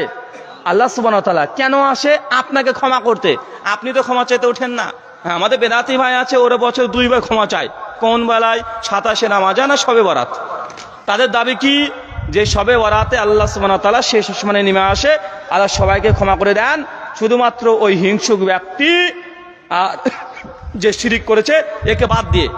ওই একটা যে হাদিসটাকে গেড়ে ধরে শবে বরাত পালন করার চেষ্টা করছে, ওই হাদিস সহি না। আর সহি ধরে নিলেও কোনো সমস্যা নাই। সেই মুসলিম বুখারীর হাদিস যে আল্লাহ সুবহানাহু ওয়া তাআলা প্রত্যেক রাত্রিতে আসে। তো শবে বরাতে কি হয়েছে রে ভাই? বুঝেনি মনে হয়? জনগণ শবে বরাতের রাত্রিতে যে কারণে ইবাদত করছে, কেন? যে ওই রাত্রিতে আল্লাহ শেষ আসমানে নেমে আসে, 15 শাবান। আরে ভাই, আল্লাহকে 15 শাবান বছরে একদিন আসে নাকি? আল্লাহ তো 365 দিনই আসে। আরে আপনি উঠেন না, আপনি তো উঠে আল্লাহকে ক্ষমা চাচ্ছেন না। আরে আপনার দ্বারা গুনাহ হয়েছে, ত্রুটি হয়েছে, রবকে বলেন, কাউকে বলার দরকার নেই, আল্লাহকে বলেন যে আমি গুনাহগার, পাপিষ্ঠ, তুমি ক্ষমা করে দাও। জনগণের কাছে সাক্ষী দেওয়ার দরকার নেই, টেস্টিমনি কোনো দরকার নেই, আপনি আল্লাহকে বলবেন। বলবো তো ইনশাআল্লাহ। বেশি আমল দিলাম না, মাত্র এই 3টে আমল আপনাকে দেওয়ার চেষ্টা করলাম। এই 3টে আমল আল্লাহ সুবহানাহু ওয়া তাআলা আমাদেরকে, প্রথমে আমাকে, তারপর আপনাদের প্রত্যেককে আমল করার তৌফিক দান করে, আমিন। আমাদের মধ্যে যে অসুস্থ আছে, আল্লাহ সুবহানাহু ওয়া তাআলা তুমি আশ-শাফি, তুমি সুস্থতা দানকারী, আমাদের প্রত্যেকে তুমি সুস্থতা দান করো, আমিন। আমাদের মধ্যে যারা এখনো মৃত্যুবরণ করেছে, আল্লাহ সুবহানাহু ওয়া তাআলা এই গ্রামবাসী যারা মৃত্যুবরণ করেছে, আল্লাহ সুবহানাহু ওয়া তাআলা তুমি তাদেরকে ক্ষমা করে জান্নাতুল ফেরদৌস দান করো, আমিন। আমাদের মধ্যে যারা এখনো হালাল উপার্জন করতে পারি না, আল্লাহ তুমি রাজ্জাক, তুমি রিজিক দাতা, তুমি আমাদের প্রত্যেককে হালাল উপার্জন দিয়ে পূর্ণ করে দাও, আমিন। আমাদের মধ্যে যারা এখনো ঋণগ্রস্ত আছে, আল্লাহ সুবহানাহু ওয়া তাআলা তুমি আমাদের এই ঋণের গজব আযাব থেকে তুমি পরিত্রাণ দান করো, আমিন। আর যারা গরিব মিসকিন আছে, আল্লাহ, মানে গরিব মিসকিন বলতে অবিবাহিত গরিব মিসকিন কে? যাদের বয়স 18 পার হয়ে গেছে, যখন বউ হয়নি, এরা কি বলেন তো? এরা হচ্ছে গরিব মিসকিন। সুআবুল ইমালিল বাইহাকির একটা হাদিস আছে, হাদিস সহিহ না, শেখ আলবানী জয়ীফ বলেছে, মানে যার বউ নাই সে হচ্ছে মিসকিন। সে কি? তার মানে এই বউ নেই, তাকে আবার ফিতরা দিতে যায় না যেন, আবার মানে এই মিসকিন আধ্যাত্মিক মিসকিন, মানে যার বউ নাই সে কি? মিসকিন। কেন আল্লাহ নবী বলছেন বিয়ে হচ্ছে দিনের অর্ধেক, মানে আপনি এখনো বিয়ে করেননি মানে ইসলামের অর্ধেক পালন করছেন, আর যখনই বিয়ে করবেন 100% ইসলাম পালন করছেন। কথা বুঝতে পারলেন তো? বিয়ে করা কি? বিয়ে হচ্ছে গোটা ইসলামের অর্ধেক। যান বিয়ে করেন, আপনাকে বলে দিলাম, এখন বিয়ে করার পরে বুঝবেন। আমরা তো বলে দিলাম বিয়ে পরে বুঝবেন, যে বাকি অর্ধেক কেন রে ভাই? কারণ একটা নারী, তাকে সোজা করা মানে বাপরে বাপ, বুঝতে পারবেন না। আপনি সোজা হয়ে যাবেন তো ও সোজা হবে না। কারণ আল্লাহ নবী বলে দিয়েছেন যে নারী হচ্ছে বাঁকা হাড় থেকে তৈরি। কি থেকে? বাঁকা হাড় থেকে। নবী বলছে খবরদার সোজা করতে যেও না, সোজা করতে গেলে ভেঙে যাবে। কে বলছে বলেন তো? কারণ নবীর 11টা ছিল, সবগুলোকে ভালোভাবে চিনতো। ওই যে ওরা বাঁকা হাড়ের তৈরি, সোজা করতে যেও না, খবরদার। বেশি সোজা করতে গেলে তো ভেঙে ফেলবা। যদি ওর কাছে কল্যাণ নিতে হয়, তাহলে বাঁকা অবস্থাতে হাত বোলাও। বাঁকা অবস্থা যা আছে প্রশংসা করতে হবে, যা করেছে শুধু বলতে দারুণ বলেছো, তুমি দারুণ করেছো, ঝাল দেখাচ্ছে প্রচুর দিয়েছে, ও দারুণ হয়েছে। পারবেন ইনশাআল্লাহ? পারবেন তো? বুঝেননি মনে হয়? মানে ও যাই করুক একদম প্রশংসা করে দিতে হবে, দারুণ বলেছো, হেভি বলেছো। যদি বলতে পারেন সংসার থাকবে, আর যদি বলতে না পারেন, স্ত্রীর কাছে গিয়ে যদি বেশি মানে ভাব নিতে যান, পুরুষ ভাব নিতে যান, তাহলে আপনার ওই যে হাড় ভেঙে দেওয়া মানে তালাক হয়ে যাবে। সংসার নষ্ট হয়ে যাবে, দুনিয়াকে মানে নিজের ঘর যে জাহান্নাম কি এটা আপনি বুঝতে পারবেন। আল্লাহ সুবহানাহু ওয়া তাআলা আমাদের পরিবারকে তুমি হেফাজত করো, আমিন। এই বলে আজকে মতো আলোচনা শেষ করলাম। ওয়ামা আলাইনা ইল্লাল বালাগ। সুবহানাকা আল্লাহুম্মা ওয়া বিহামদিক ওয়া আশহাদু আল্লা ইলাহা ইল্লা আনতা আস্তাগফিরুকা ওয়া আতুবু ইলাইক। আসসালামু আলাইকুম ওয়া রাহমাতুল্লাহি ওয়া বারাকাতুহু। কে রে ভাই, কেউ নিতে পারলেন না? আসসালামু আলাইকুম। আসসালাম, ভালো আছেন?